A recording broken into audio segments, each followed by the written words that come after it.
أعوذ بالله من الشيطان الرجيم بسم الله الرحمن الرحيم الحمد لله الذي لا يبلغه مدحته القائلون ولا يحصي نعماءه العادون ولا يؤدي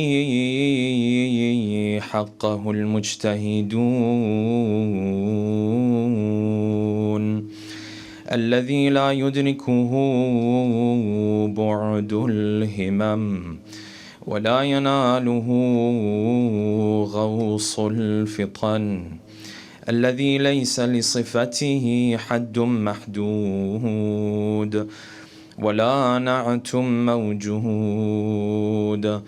ولا وقت معدود ولا أجل معدود أما بعد فقد قال الله الحكيم في محكم كتابه الكريم أعوذ بالله من الشيطان الرجيم ولا تستوي الحسنة ولا السيئة ادفع بالتي هي أحسن فإذا الذي بينك وبينه عداوة كأنه ولي حميم وما يلقاها إلا الذين صبروا وما يلقاها إلا ذو حظ عظيم صدق الله العلي العظيم صلوات اللهم صل. For the love of our beloved Prophet and his beloved progeny, a second loud salawat. Through the hastening in the return of our beloved 12th Imam, a third final loud salawat.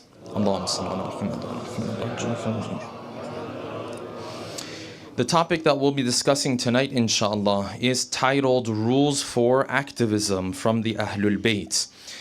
For many of us witnessing the events that have taken place specifically since October of last year, we have found a very severe and heavy increase in this concept of activism. Individuals who before might have been quiet about events taking place around the world have been shaken to their core and therefore have felt the need to stand up and speak out for their values. These values may have not even necessarily been Islamic values or Shi'i values. Many of these values might have even been human values. You find that the events that have taken place in Palestine since last October has awakened so many people who otherwise might have been quiet. They might have been minding their own business and living their lives, but they felt the need to come out and speak out. And you find a rise in this concept of activism.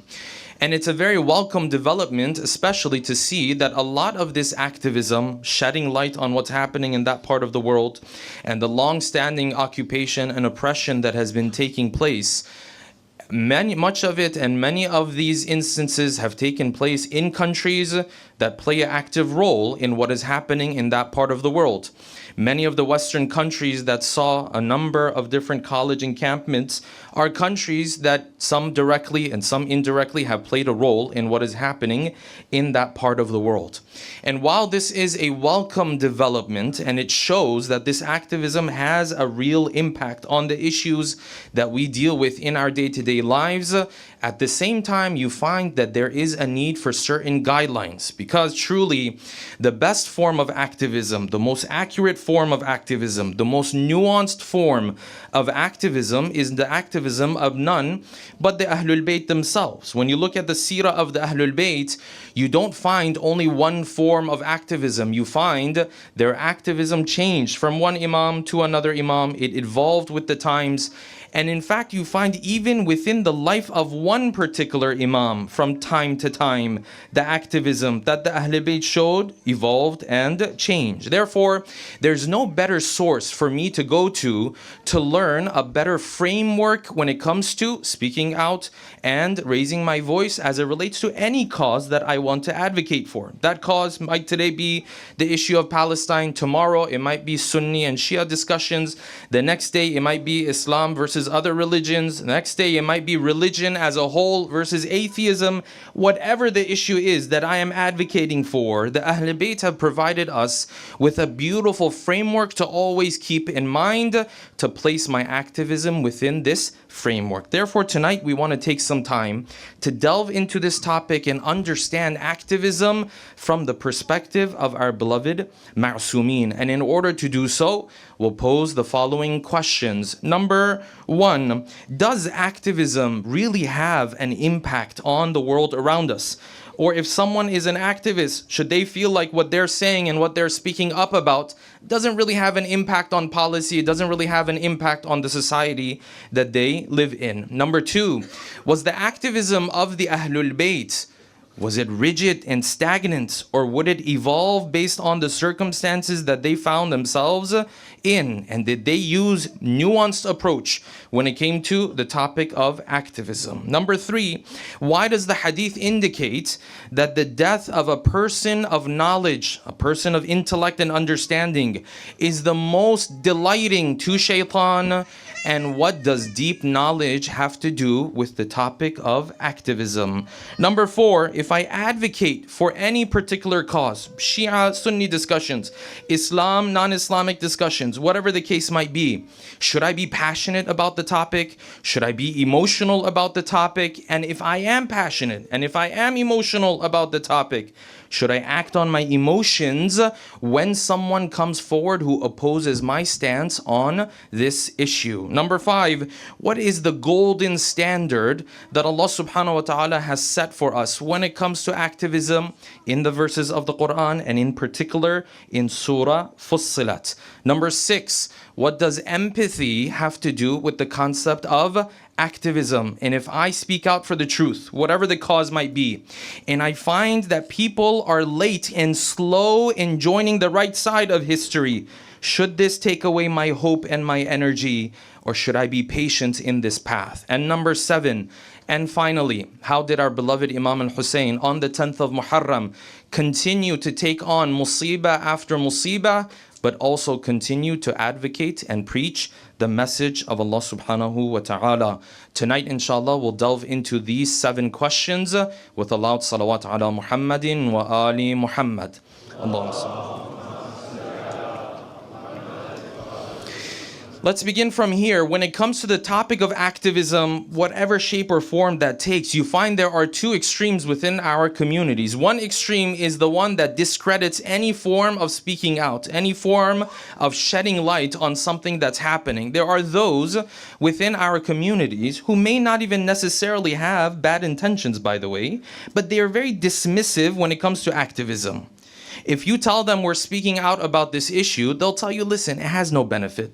Might as well just mind your own business, live your own life. And they don't necessarily say this from a place of evil intentions, by the way. They truly believe that you speaking out has no real impact in today's society. This is one of those things that many governments around the world would like for us to believe. This is the reality of the matter.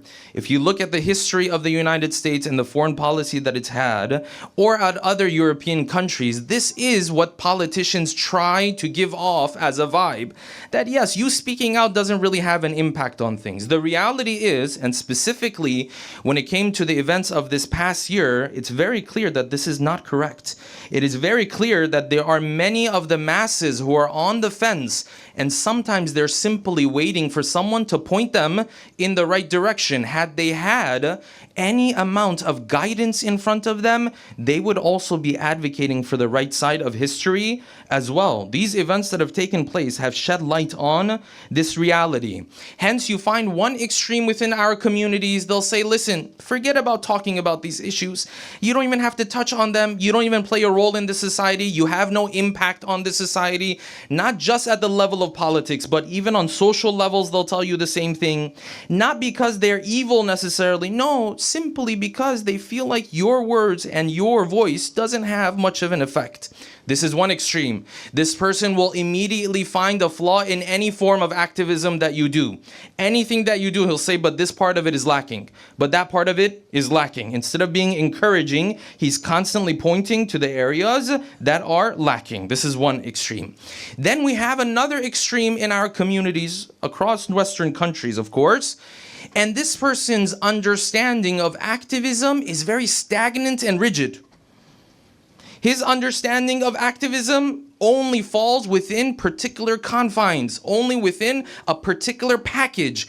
If you do your activism outside of this package and outside of this form, it's not acceptable to him. You have to do it in this particular way. You have to say these words.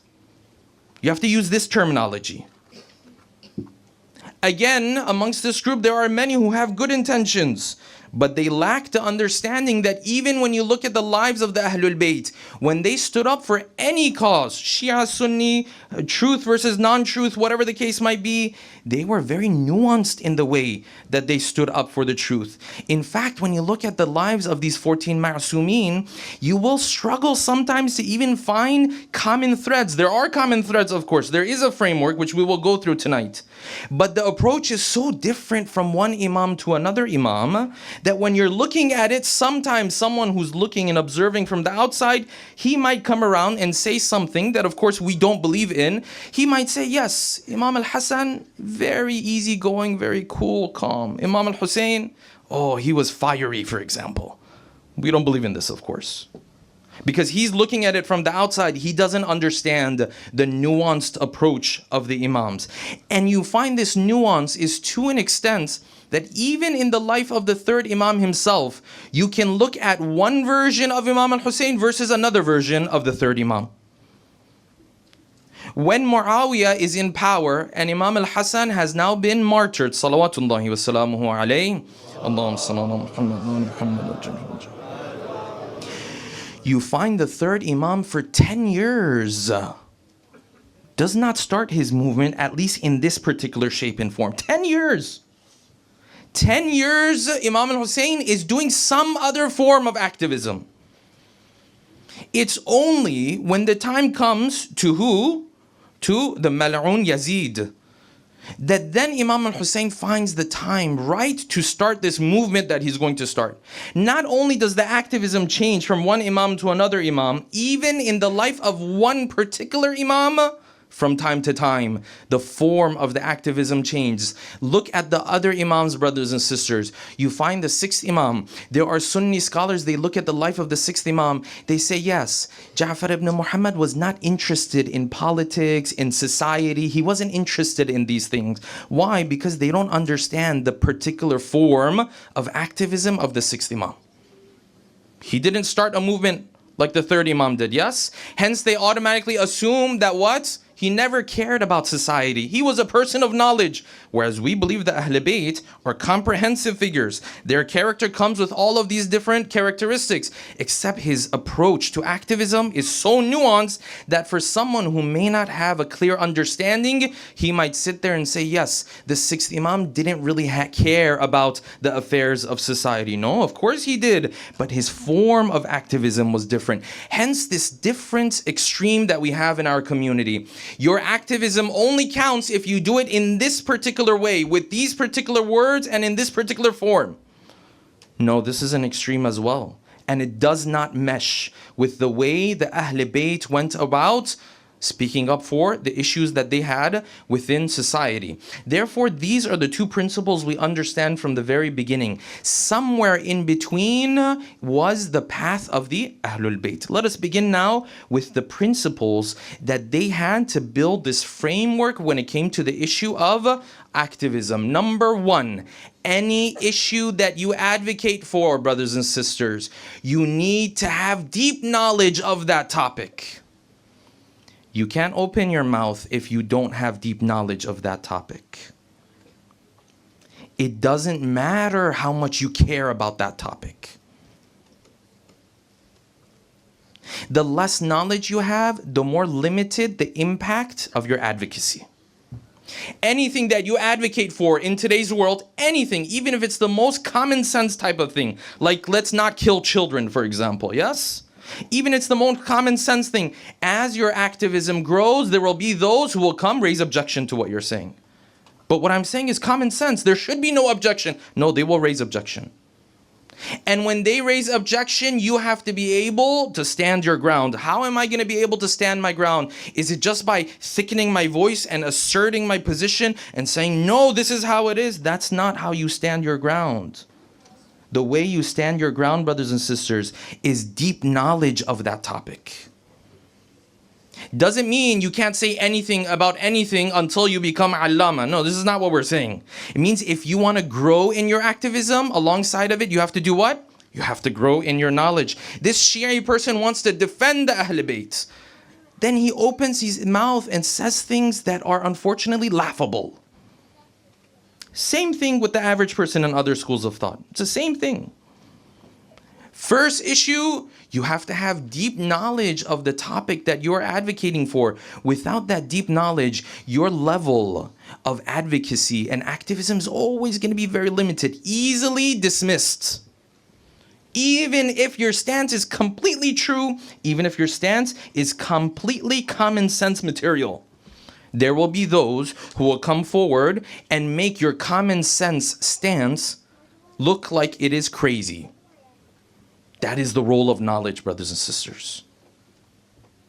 So the first step is for me to gain knowledge. Why do you think the hadith says that out of the death of all of the individuals within a community, a society, a family, whatever the case might be, the narration of the sixth Imam, Al-Imam As-Sadiq, salawatullahi wa salamuhu alayhi, Allahumma salli ala Muhammad wa ala Muhammad. He said, "Ma min ahadin yamut," there is no one who dies, and that his death brings more happiness and delight to shaitan than the death of a faqih. When the narrations say faqih, they're not referring to jurisprudence, yes? They're referring to a man of intellect, a person of understanding and deep knowledge. Shaitan is the happiest as that. Why? Because now he has room to do his work. Aren't there still people out there who are very confident in this area? They're very confident, but they don't have the knowledge to back it up. They don't have the arguments to back it up. And hence their capability, their ability, their effect will always be extremely limited. They can go so far with emotion, brothers and sisters. And this applies to us as Shias as well. You can only go so far with just emotion.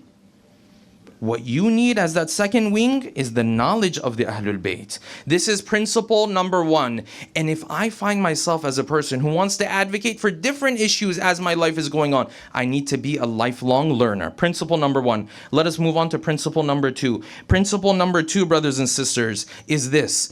Whatever it is you're advocating for, you need to be passionate about it. Pay attention, this line is a very nuanced line. You need to be very passionate about it. You need to be emotional about it yourself. But you cannot act on your emotions when you're advocating for that cause. One more time. When you are advocating for any issue, you should feel that passion. You should feel those emotions, but then you have to digest them, set them aside, and act in a strategic way, act in an intellectual way when you're responding. It's a very nuanced thing. If you don't feel those emotions about that issue, that means you don't care about the issue. If you feel those emotions and you act on them, you will hurt the cause more than you help the cause, whatever the cause might be. You have to be the type of person who feels those emotions but doesn't act on those emotions, especially when someone comes forward and opposes you on that particular issue. They can see the emotion in you, but you're not going to become emotional. You're not going to act emotional. Why? Because when you act emotional, then you create bigger problems. You give the other side opportunities to undermine your message. And now you've made it about yourself and no longer about the message anymore. Whatever the cause might be. I have to feel those emotions, but I can't act on those emotions. You know who put this in a beautiful nutshell? The first Imam, Ali ibn Abi Talib, salawatullahi wa salamuhu alayhi. Allahumma salli ala Muhammad wa ala Muhammad. He was speaking to his army. وَقَدْ فُتِحَ بَابُ حَرْبُ بَيْنِكُمْ وَبَيْنَ أَهْلِ الْقِبْلَةِ. He said, listen, we're in a very nuanced situation now. Because during the time of the Prophet, we were going up against mushrikeen and Quraysh and so on. Now, the doors have been opened to you going to battle against those who at least claim they pray towards the Qibla and they are Muslim just like you. Saying very nuanced. So he said this famous line. He said, Allah, no. وَلَا يَحْمِلُ هَذَا الْعَلَمْ. Nobody's going to be able to carry this flag that we're carrying. No one's going to be able to advocate for this cause. إِلَّا أَهْلُ الْبَصَرِ وَالصَّبْرِ. You need insight and then you need patience.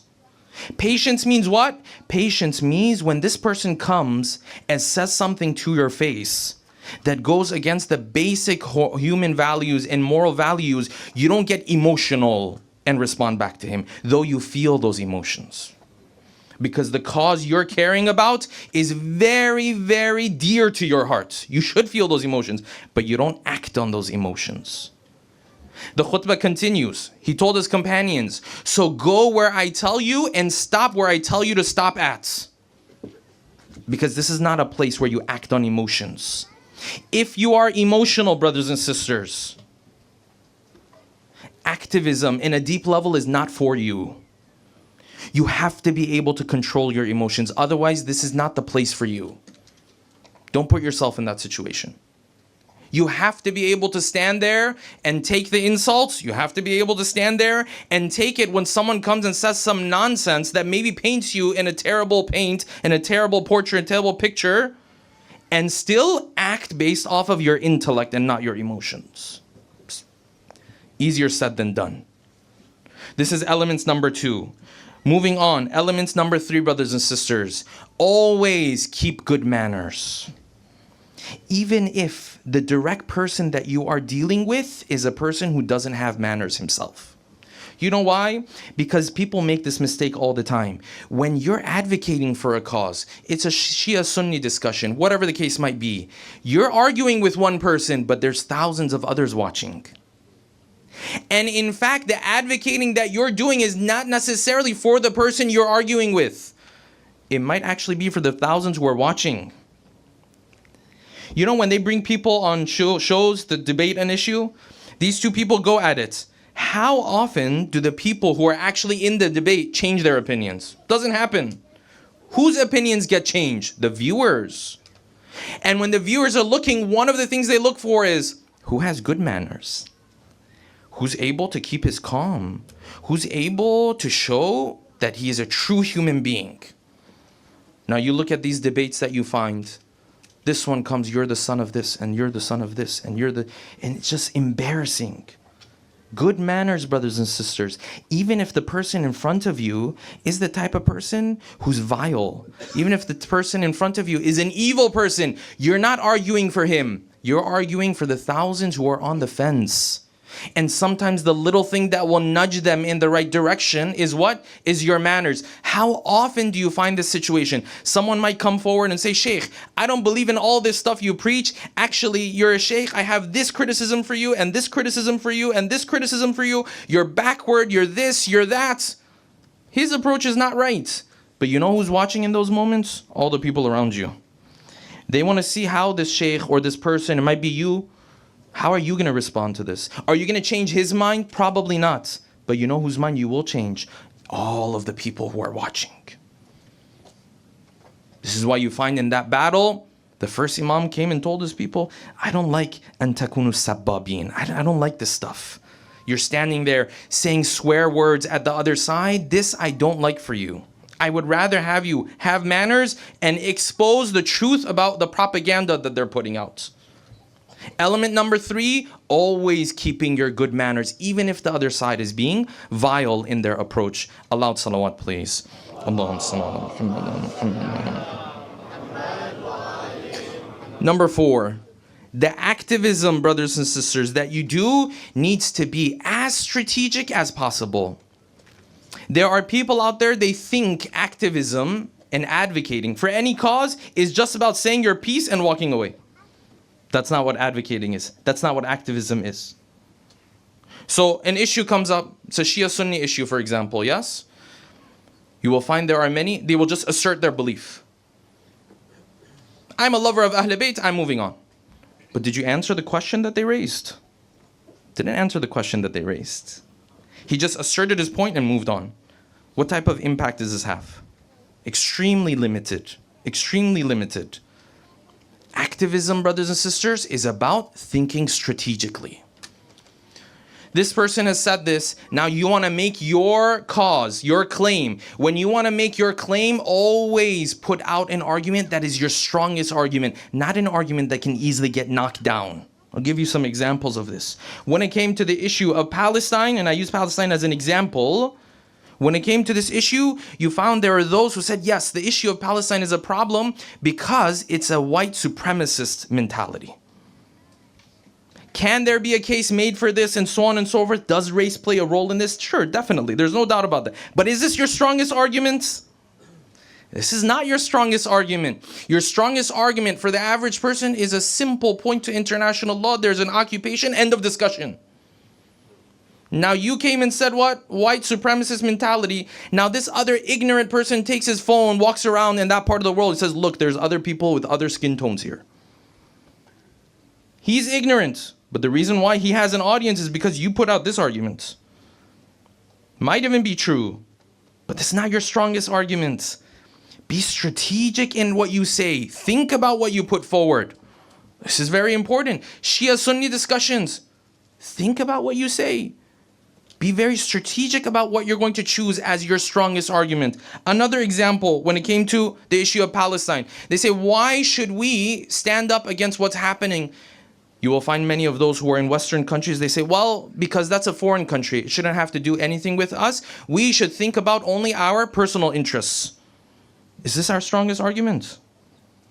No, if my country is a part of ruining the lives of other people, that should be enough reason for me not to be a part of that. Not because it's not part of my national interest. It's a moral issue. I'm not going to stand for this. I'm not okay with this. And then this person turns around and says, actually, if we have some place over there in that part of the world, it's very much beneficial for our national interests. There you go. That's your whole argument. What I put forth, brothers and sisters, I have to be very strategic in what I say. Hence, the Quran set a golden standard, brothers and sisters, for activism. This verse of the Quran is not well known, but I want it to become well known. What did the Quran say? The Quran said big issues or smaller issues. And this verse doesn't necessarily apply to someone who is evil per se. But the Quran says when you come across someone who's against you, this is where you have to sit down and think. You have to use your mind and think to yourself. This is the golden standard. The Quran said, فَإِذَا الَّذِي بَيْنَكَ عَدَاوَةٌ بَيْنَهُ وَبَيْنَكَ عَدَاوَةٌ. When you come across that person who's completely against you, the Quran said, you know what my standard is? I want you to do something that you turn him into waliyun hamim. I want you to be so strategic in your approach that you take this person who's completely against you and you make him sympathize with your cause.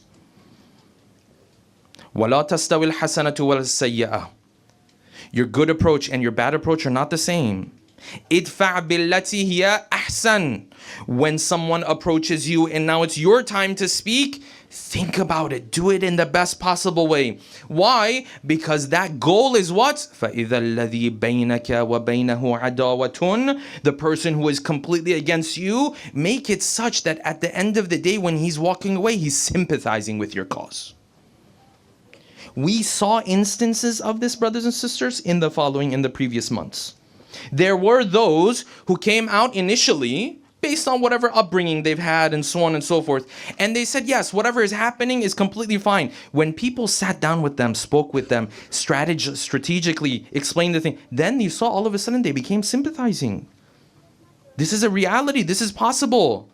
I want you to think about this. In every interaction, the Quran has set the standard here. You want to tell something to your spouse? She completely disagrees with you on that topic. I want you to use the best possible approach so that when you're walking away from that interaction, كَأَنَّهُ وَلِيٌّ حَمِيمٌ. You want to approach your child? Don't just sit there and say, Shaykh, I told him what he needs to do. No.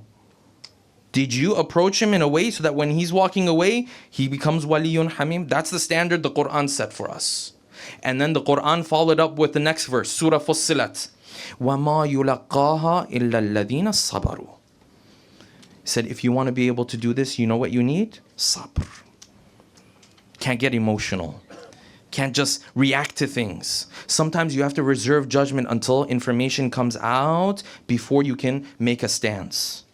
وَمَا يُلَقَّاهَا إِلَّا الَّذِينَ صَبَرُوا وَمَا يُلَقَّاهَا إِلَّا ذُو حَظٍّ عَظِيمٍ. Unless he really has maturity, unless he really has knowledge, he won't be able to do this one. But there are those who are able to do this. Don't you read in history when people used to come and attack the Ahlul-Bayt? Say, who is this person who's a grandson of the Prophet? And then from the 5 minutes that they would talk to them, 15 minutes, 30 minutes, by the time the person was walking away, he was what? Waliyun Hamim. When he was walking away, he was sympathizing with the cause of the Ahlul-Bayt. This is our standard, brothers and sisters. But you have to be strategic in what you put out there. You have to be thinking twice and triple about how I'm approaching this issue. This is going to be element number 4. Element number 5. Aloud salawat, please. Allahumma salli ala Muhammad. When you're advocating for any cause, brothers and sisters, you have to understand that there are those you have to ally with who are not 100% on the same page with you when it comes to all of your values. This one is a very messy one. I won't go into detail here because it's very messy. It's a very case-by-case scenario. All I will say is that one extreme is where this person says, no, we can't ally with this group, can't ally with this group, can't ally with this group, can't ally with this. We can't ally with anybody. Why? Because none of them are 12 or Shia Imami with a number of other adjectives. Well, what are you going to end up with? You're not going to end up with anything. This is one extreme. The other extreme is where a person allies, and in this allyship, he signals approval of what the other group does. This is also an extreme. The path of the Ahlul-Bayt falls somewhere in between these two. You can ally with a particular group, but you can't signal approval of that group. These two are different from each other. Working with a group and signaling approval of this group and this entity as a whole, very different. I can work with a group, but I can't come back and then say, oh Allah, please sustain this group and preserve this group and bless them. I can't do that. This was not the method of the Ahlul-Bayt. This is principle number 5. Principle number 6, brothers and sisters, very important. If you want to advocate for any cause, be encouraging and don't be a discouraging person. When you see people coming forward, even if it's a couple steps, encourage them. Don't have this idealistic understanding. You see this person coming forward, but say, yeah, but this is not enough. I will use the issue of Palestine again just as an example because it's fresh in our minds. You might have noticed a couple months ago, there was an international movement now where everyone was speaking about the incidents that took place in Rafah. You remember this. And on social media, there was a picture that was going around. Everyone had posted this picture and it was an AI generated poster, yes? This is a huge step. This is big. Millions of people saying what's happening in this part of the world matters. That's a big achievement. And then you found there were those who had good intentions, but they were extremely discouraging. You just put up an AI generated poster. This is not enough. I know it's not enough. I agree with you, it's not enough. But if you're an activist, you have to be smart and you have to understand where people are coming from. You have to take that win. You have to utilize that. Don't take the win and make it into a loss.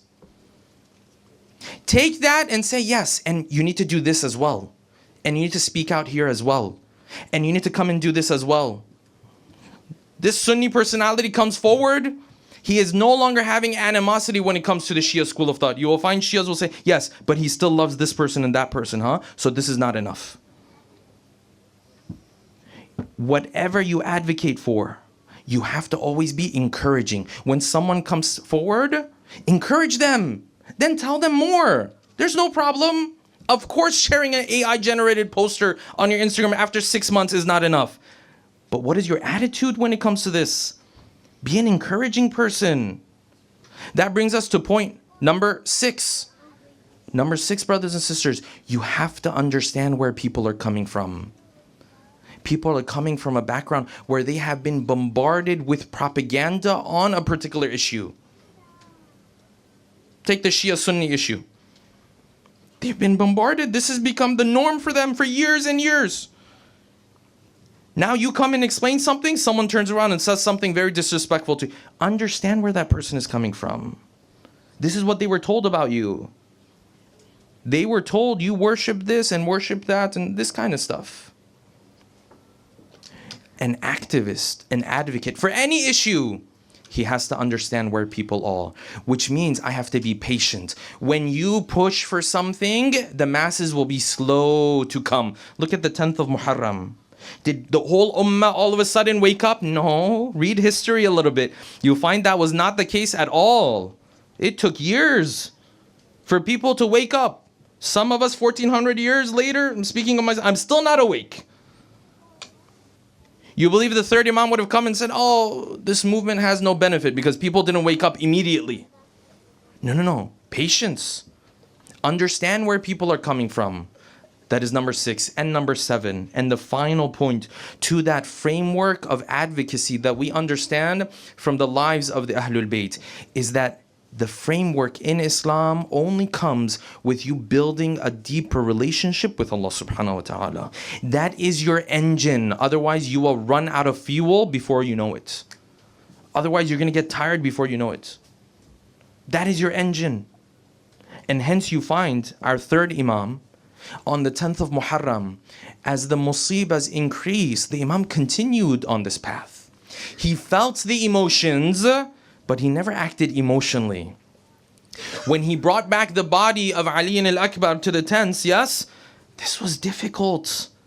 The Imam felt those emotions, but he understood the mission that was in front of him. He understood Allah subhanahu wa ta'ala wants this battle to unfold one by one, to paint this picture so that 1400 years later when people come, they see truth versus falsehood. And of those masa'ib, brothers and sisters, that was so difficult for the Imam to take, and he was only able to take it because of his relationship with Allah subhanahu wa ta'ala, was the musibah of this young boy, Qasim ibn al-Hasan. Sallallahu alayka ya Aba Abdullah. Sallallahu alayka ya ibn Rasulullah. The narration says when the 10th of Muharram came and the companions went to the battlefield, then there came time for the Ahlul-Bayt to go to the battlefield. None of these companions were willing to wait for anyone from the Ahlul-Bayt to go before they had all given their lives for the Ahlul-Bayt. And the narrations have told us that Ali al-Akbar was the first to come and go. And then, of course, who came next? This young man, Qasim ibn al-Hasan, has now come to the tent of Abu Abdullah. I want you to picture this young man who the narrations tell us they searched for some armor for him, but they could barely find armor that would be worthy of the body of Qasim. And Qasim starts to move towards the tents, and Imam al-Hussein is immediately reminded of the interaction on the night of the 10th of Muharram, where all of the companions are in front of Hussein, and Hussein is telling all of them that tomorrow there's no more coming back after this. And then he turns to Qasim, and Qasim asks, uncle, will I be amongst the shuhada too? And this uncle turns to him and says, yes, Qasim, you will be amongst the shuhada too. But let me ask you, what is shahada like in your eyes? And Qasim said, my uncle, it's sweeter than honey. You know what happened to the heart of Hussein in those moments?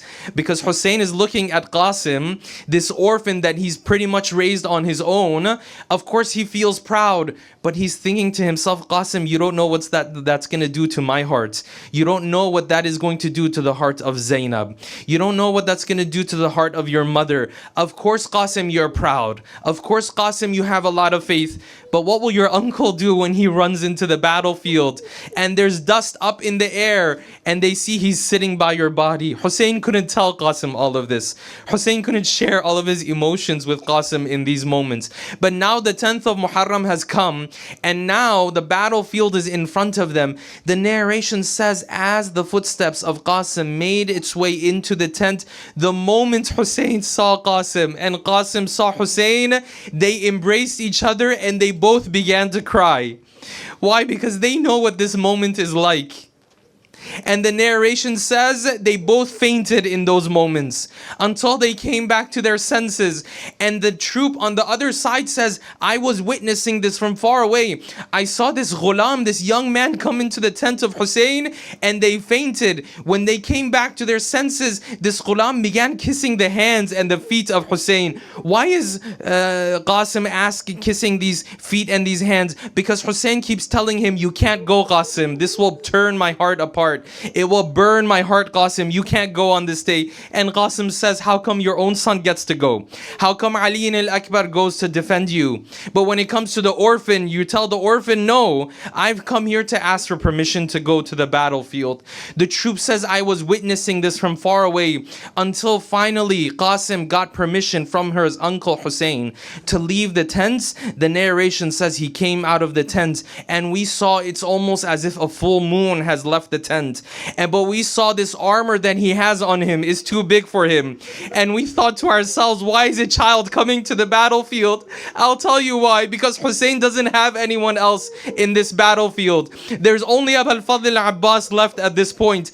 And Abu al-Fadl al-Abbas is the column to this army. He is the flag bearer. Abu al-Fadl al-Abbas is the one who will come at the very end. And some of the enemies must have mocked Hussein in those moments. They must have pointed at Hussein and said, look, now he has no one to defend him. He's sending his children, these little kids, to come and defend him. What did that do to the heart of Hussein? Imagine Hussein is standing at the entrance of this tent and Qasim goes to the battlefield and every movement of Qasim, Hussein is watching too, yes? Because this is probably dearer than his own child. What's dearer than the amana of Hassan? What's dearer than the orphan of Hassan? And Qasim goes and he kills from the enemy from the other side, and maybe he goes to the left and he goes to the right. The narration says one of the troops on the other side looked at him. He said, I will put the pain of losing this child in his mother's heart. The troops over there turned to him. They said, he has enough attacking him already. They said, no, I want to be the one to put the pain of losing this child in his mother's heart. The narration says he came closer as Qasim was fighting multiple fighters and warriors. All of a sudden he was struck on the head and he fell on the ground. And the narration says he called out, Ya Amma, my uncle, come because I need your help. There was probably no other moment on the 10th of Muharram where Hussein ran the way he ran in these moments. There's sometimes Hussein would come to the battlefield, other times Hussein would run to the battlefield.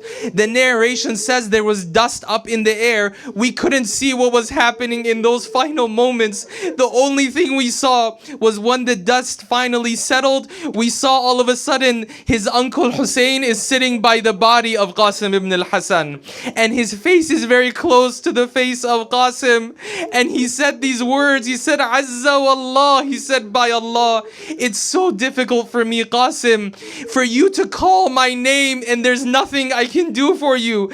I know you're in pain. I know you have those wounds on your body. I know these are your final moments, but what can your uncle do for you in these moments? Azza wallah, by Allah, it's so painful for me that you call me and I can't respond.